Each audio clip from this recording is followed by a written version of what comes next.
Hey, and here we are, episode number 5 with Coffee and Chats with Ad and Kels. Hey guys. So, today we are talking about whether you are getting enough of it.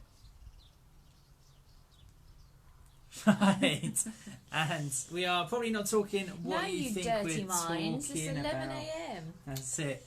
So, are you getting enough of it? And Well, what are you talking about then, Ad? sleep. We are talking See? about sleep and Dirty whether you minds. are getting enough of it. Why are we talking about sleep today? Because you wanted to.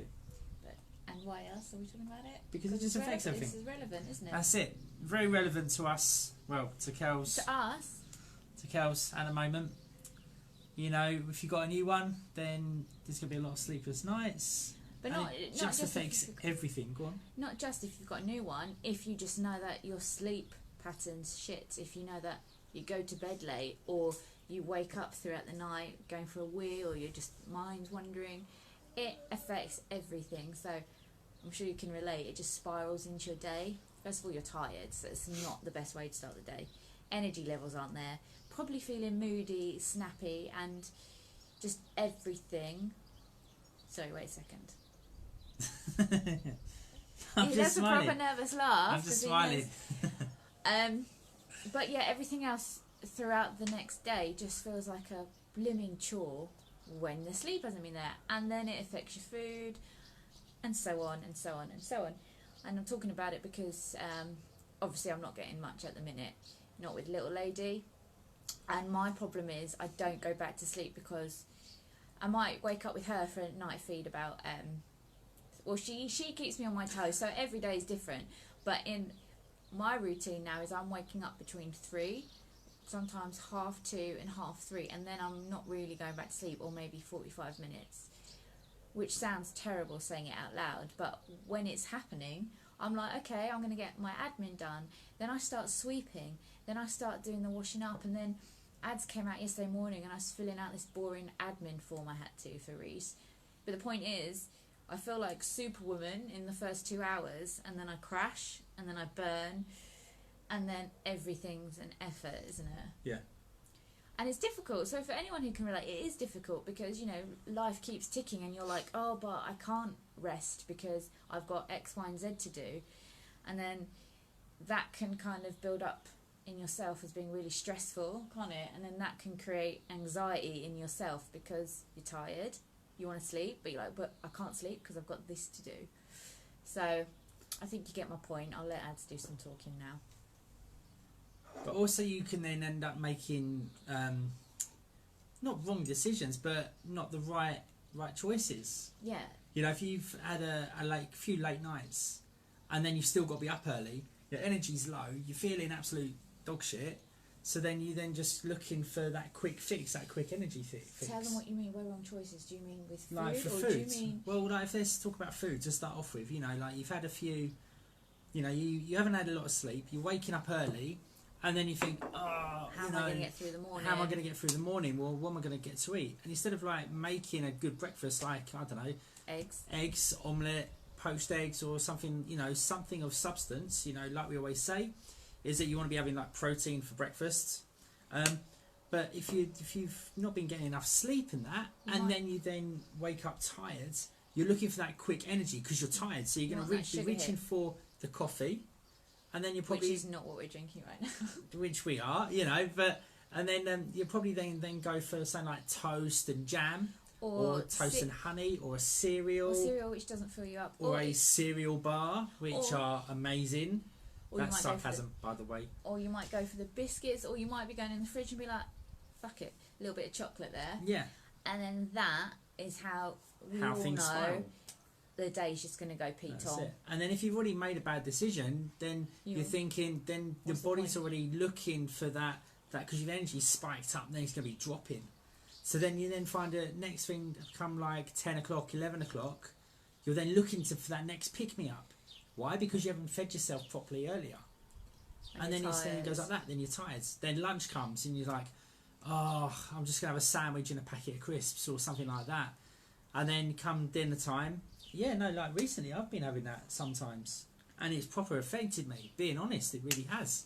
And then come dinner time, snack time, you know, and then you probably end up having a glass of wine as well. So as you can see, that you've made poor choices all the way throughout the day, but that has all been affected from the sleep that you didn't get the night before. Which is why sleep is really paramount to your well-being. Also, if specifically you're working on weight loss, but it affects everything. It affects, you know, your cortisol levels, but not just like your food choices. It probably affects your decision making and things perhaps you might react or respond to. Normally, you might just react because snap or just say something you didn't mean, whatever. He's up here. It's just the fact that sleep Say hi. affects everything. But also I think that also can relate it now to like training. So I am someone who loves to train. It's obviously why we do what we do. And like up till I was 38 weeks pregnant, I was still training 5 times a week, which might sound bonkers, but I just could, and it felt good for me. Yeah, but you was getting, you was going to bed. I was going to bed about 8 o'clock, because I could. I would go to bed the same time as Blake, so I was going to sleep at like 8. And actually, I was probably having my best sleep during pregnancy, apart from the end when it gets really uncomfortable. But obviously, since little lady's here, I'm getting broken sleep. But then I want to exercise, because when I exercise, I feel good mentally, which helps my decision choices throughout the day. So, like yesterday, for example, I just felt like dead to the world. But I'd already made that decision. I was like, I'm not going to train today. And I think that can really make a difference, because I'd made that decision, I was okay with it. I was like, I'm not training today. I'm just recovering. I'm letting my body catch up with itself. But what tends to happen, and what a lot of people do, and what I used to be guilty of doing, is you're like, oh, but I really want to exercise, but I'm tired. But I need to lose weight. But I need to lose weight, so I'm going to do it anyway. But then that kind of compounds against you, because sometimes that's when exercise isn't beneficial to your weight loss goals, because your cortisol levels just shoot up. Your body hasn't had a chance to recover because you're still like chasing your tail. So then when you're exercising and trying to burn calories, you're putting your body under so much stress physically and mentally. And then, which I've also done, when I would train, when I was tired and fatigued, if I just listened to my body and not trained, I'm probably going to make better food choices. But because you've trained and you're tired, then you probably overeat and eat the wrong stuff, because you're just chasing your tail. You're just trying to find that pick-me-up. So it's really just taking a step back and thinking, actually, is it worth it? Like, I'm going to get to my goal. I'm going to feel healthier. I'm going to feel fitter, stronger. I am going to lose weight. But if I allow myself this rest day in the week, you just got to, take a step back. What would you say to a friend? Be like, come on, like, it's not going to affect you. One day off. Rest days are just as important as training days, aren't they? Majorly. Like we've all heard the saying, burning the candle at both ends. And most people do. And I used to. Yeah, you used to, and then that goes on to what we spoke about in one of the other episodes, was about, like, you burn yourself out, you get the energy loss, and then you end up having a binge at the end of the week, which then is detrimental to what you're looking for. But then also, though, like, you've also got, Sorry, one second. so guys, what do you what need? do you need, dude? We'll come inside in a minute. Come and sit here. So what you need to, like, one thing is that you need to be aware of, though, is, are you having a rest day, or are you, I'm going to say it how it is, or are you just being lazy? That's the thing as well that you need to be aware of. Do you generally need that rest though, or are you just being like, nah, not today, can't be asked today? And that's the difference, because you will be feeling tired. If you're not looking after yourself, you will be tired. But then sometimes the exercise is going to help you to give you more energy. Yeah.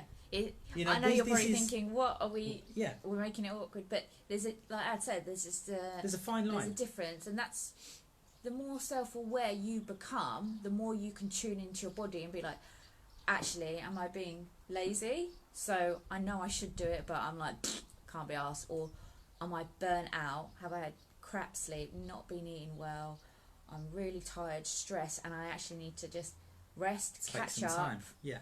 Let myself recover, feed myself well, get good sleep, hydrate myself, and then go again tomorrow. There's a difference. There is. So for me, like might be a advice for you. Like if you are starting out and you're looking to lose weight, you're looking to start exercise and all of that, like I would personally say that it probably is coming from the lazy side of you because it's a transition. Because it's a transition, you know. You're like, I don't, because you probably don't like exercise. Yeah, I get it. Like not many people do. You know, that's what it is. It's kind of like Marmite. No one likes Marmite. I like Marmite. Guys, like if you like Marmite, give it a like. If you hate Marmite, give this video a dislike. But Marmite, you love it or you hate it, and often with exercise. Some people are like, I hate it, but you can't deny that the rewards speak for itself. Come on, the guys watching this will be with me on this, that you just, Marmite is not I like nice. Marmite, I'm just not afraid to admit that. Oh, you love Marmite. Claire, you're pregnant, so it doesn't count. Claire loves Marmite? Yes. See? What does it matter that she's pregnant? She's probably craving it. Like... No. Ads, people like Marmite. Yeah, but that's probably what it is that... Yes, Carol, see? What? See, Carol doesn't like Marmite. There's a buzz there. So, but that's the thing. If you're just starting out, guys, you know, like exercise is going to be hard. So you are probably going to be coming from the lazy side of being, I'm tired, because you're not used to it. So it's okay. It's going to come out. There's a buzz on the door. So it's freaking him out. Yeah. So what he's saying is there's a fine line between just feeling lazy, knowing that you should do it, knowing that once you get through that session and overcome the inner talk, you're going to feel better and you're going to move one step closer to where you want to be, and recognizing that actually, for example, if you haven't trained before or you've had a period of time away from exercise, or you've gone from 0 to 100, it's recognizing that actually rest is just important to your training itself, just for your body to catch up. And most of the time when you allow it, like yesterday for example, because I didn't sleep well at all and I was so tired, but I knew that, so I had the rest, I didn't mess up on my food because I was okay with it. I wasn't trying to force myself. That's it as well. It's just not forcing yourself to do things when it doesn't feel right because you know you're tired. And it's not having this, so many of us as well, if we don't exercise one day because we are exhausted, we're like, oh my god, I feel bad, I feel so guilty, I miss that. It's like, no, do not feel guilty for listening to your body, respecting your body, and knowing that actually this is taking me one step closer because I recognise that I've been working hard, I'm tired, and I'm having a rest. I was just going through laziness versus listening to your body and not feeling guilty. Yeah, that's it. Because you actually told me to rest yesterday, didn't you? I did, yeah. You know, because I knew you'd been up all night, and then I know how you are because I know your patterns. So I thought instead of it being hard work for you later on in the day and rest of the week, and then also, like we said earlier, about the snappiness as well, I was thinking of myself as well here. Self-defense. Yes, you know, like self-preservation. I knew how she was going to be. So I was like, now you rest today. You know, I don't want my ear chewed off. So, yeah, that's where we are. But also, like, if you, like, let me know, guys, everyone watching it, we've got a few people watching. Do you sleep all the way through the night? Like, or do you have broken sleep? Like, let us know. Like, let us know in the comments. Do you sleep through, or do you wake up a couple of times in the middle of the night? And if you wake up in the middle of the night, also put down what time of the day that you are waking up. You mean what time of the night? Yeah, what time of the night it is that you're waking up as well. Because this is really interesting. Like, I just let you guys do that. If you wake up in the middle of the night, what time? Comment, and also comment with what time it is, because you might find that you may all be doing quite similar patterns. Like, I'll just give you a few seconds to do that. But also, not just what time you might be waking up in the night. Are you struggling to fall asleep at night? Because, for example, when I am looking after myself, I might say to Ads, I'm going to bed now. But then I'll take my phone in, and I'm sure everyone does this, what time you're going to bed, and you're like, I'm going to have a good night's sleep, and then you go on your phone, and then you look, and it's like an hour later. Yeah. So the other night, I said to Ad, take my phone, because I need to sleep. So the difference was, I wasn't scrolling, I actually fell asleep the time I went to bed, and that like 4-5 hour window I had was great sleep, because it's the white light from the phone that affects your sleep rhythm. It's the melatonin, isn't it?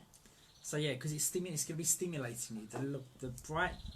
The light on your phones is going to be stimulating you to keep you awake. That's what it does. Which interferes with the sleep hormone. Hey, Sarah Clack. Wow. Hey, how are you? We're both blind. See how we had to zoom in there?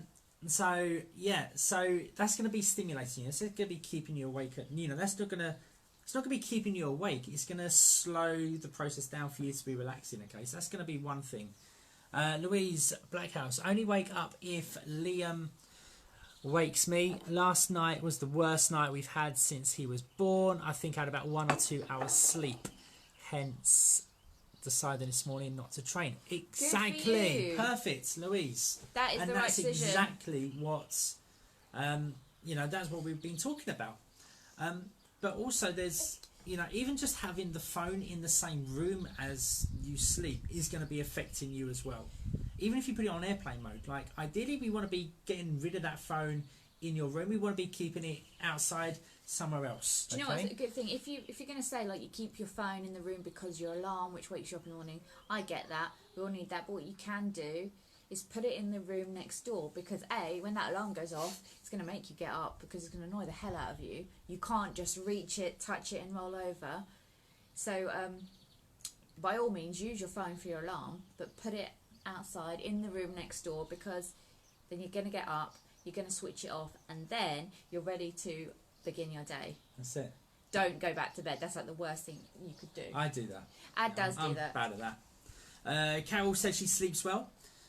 Goes to bed at 10:30, wakes up at 6:30, which is good. That is a beautiful sleep. Yeah, that is. Not jealous. So I'm just going to move on to the next bit. So some of you that be watching the recording of this, you maybe were finding out that you wake up between about 1:30 and about 3:30 in the mornings, okay? And this is predominantly due to your cortisol levels, your stress hormone, okay? Your stress hormone should be dampening down overnight. Right, throughout the day, your hormones are going to be up and down, okay? And cortisol being one of them, which is your stress response. And that should be dipping. But what happens is that if you are stressed, this isn't dampening down. It's going to be raising up. It's like, whoa, and hence why you then wake up. And then that's why then you're going to be getting those thoughts in your head, and then you can't sleep, and you're like, oh God, I'm not sleeping at all. Okay, then you have to start counting sheep and all of that sort of stuff. That's what leads to the crap night's sleep. That's what leads to you waking up in the morning wanting, starting to make the shit decisions with the food as well. Exactly, yeah. Hence the vicious circle. Yeah. So what could you do? What do you guys think that you could then do to help improve your night's sleep? Are you waiting for them to... No, it's just a general question. Have a think about it, okay? So a few things. I'm just going to run through really, really quickly, okay? Because we could be on this for a long time. Get that phone out of the room, okay? Morning, Joy. Hope you're good. Do your best not to have caffeine after 2 p.m. Yeah, I know it's hard. Go for decaf. So that's going to be one thing. Second thing is, if you are finding that you are a little bit stressed, okay, a great thing that you can do is get a journal and to get all of your thoughts out of your head before you go to bed. Okay, I know it sounds a bit silly, sounds a bit Dear Diary-ish, but it's not that. It's going to really help. And it doesn't even have to, if you're there thinking, well, what the hell do I write? It doesn't matter. It's just if your head's spinning with thoughts, pen to paper, dump it. Honestly, when I was quite unwell with my depression, one of the key things my counsellor would have me do is brain dump, because you're just getting thoughts out of your head onto paper. When they're onto paper, you can just look at it and it gives you the opportunity to work your way through it, and you might think, oh, that's not that bad, or you just feel lighter by expressing it. That's it. The other thing you can do is meditation. So there's a free app called Calm. Or Headspace. And they're 20 minutes guided meditation. Also, what I like about Headspace is that there's a notification on it, and so every night at 9:30 p.m. I get a notification to say it's time for Headspace, and it's literally 10 minutes. It's a free app you can just download and you can use that. Okay, so that's a really good way of helping as well. And then another one is obviously your nutrition. Your food affects your mood. You know, what you're putting in is going to display in what comes out and how you're feeling. So the better you eat, the better it's going to support your optimum health, isn't it? Yeah. And also you can be looking at a supplementation of magnesium and zinc, because normally these levels are low in you guys anyway. So these are really going to be good things to supplement into your diet for you to improve your sleep. So that's magnesium and zinc. And if you are, if you want to know more about that, I'm not going to do it on this video because it's not that type of video. I'll be more than happy to mention, go into a little bit more information about how magnesium and zinc can actually help you improve your night's sleep. But that's the things really, just mainly it's just to clear your heads, get rid of all your thoughts, because that's why people don't do it. Eat better. Kind of like you would, okay, you might, not everyone watching might not have kids, but if you think about what you want your kids to be like before bed, you kind of take the screen away. You want to be calm. Ideally, I mean, yeah, right, it doesn't always work out like that, but you take the screen away an hour before bed, you're just calming down. So even when we say don't take the phone into the room, try and come off it the last hour before you're ready to go to bed. Yeah, don't watch that last episode of Netflix. Just be selfish, just put yourself first, just be like, right. And actually, when I do that, when I'm not on social media and then I'm getting into the habit of, I haven't looked at anything, I feel better because you're doing things, you're just making yourself the priority, which is what it's all about. Cool. So guys, I do hope that has helped you guys today. Hope you are going to be getting more of it going forwards. What's Joy say? Joy is saying I have 1 coffee a day and that's usually around 11 a.m. Then that's it. I can't drink after that. If you can't sleep, exactly. Or go on to decaf. That's always a good thing to do as well. Joy, also as you're there, I have got your message and I will be contacting you over the weekends about the information for the Back in Charge program. Okay, so I'll be messaging you over the weekends. Okay, so yeah, that's what you want to be doing. Okay, make sure you're getting enough sleep. And yes, we will love you and leave you till Monday. Yes, have a good weekend, everyone. You know where we are if any of you need to speak. We're not going anywhere, so we're probably just going to be sunbathing over the weekends or trying to get some sleep when we can. Have a good one, everyone. Take it easy.